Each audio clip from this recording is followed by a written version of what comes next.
Rafael Nadal tennis এই তারকা Lionel মেসিকে নিয়ে ইন্টারেস্টিং কিছু কথা বলেছেন।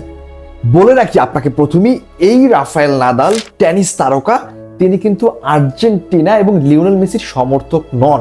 তবুও তিনি লিওনেল মেসিকে উদ্দেশ্য করে কিছু কথা বলেছেন, যে কথাগুলো শুনলে আপনিও আবেগী হয়ে যাবেন। তিনি বলেছেন, লিওনেল মেসি বিশ্বকাপ জয় করার পরে তিনি যখন ট্রফিটি উঁচিয়ে ধরেছেন, ট্রফিটি তুলে ধরেছেন সবার সম্মুখে, তখন ওই দৃশ্যটি দেখে আমি নিজেকে কন্ট্রোল করতে পারিনি, আমি কান্না করে দিয়েছিলাম।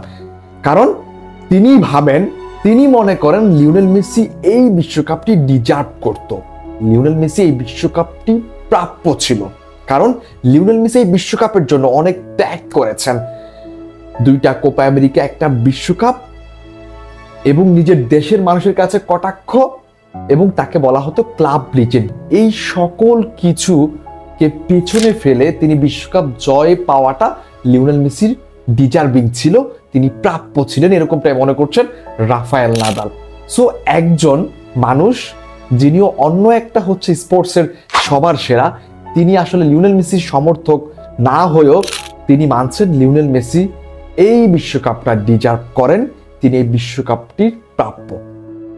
সো লিওনেল মেসির শ্রেষ্ঠত্ব প্রমাণ করার জন্য আসলে এখন আর কোনো কিছুই নেই, তিনি আসলে already the greatest of all time এবং লিভিং লিজেন্ড। ধন্যবাদ রাফায়েল নাদালকে এত বড় একটা কমপ্লিমেন্ট দেওয়ার জন্য। ধন্যবাদ আপনাদেরকে। সবাই ভালো থাকবেন, সুস্থ থাকবেন, আর যারা এখনো ফলো দিচ্ছেন না দ্রুত ফলো দিয়ে দিন। আল্লাহ হাফেজ, আসসালামু আলাইকুম।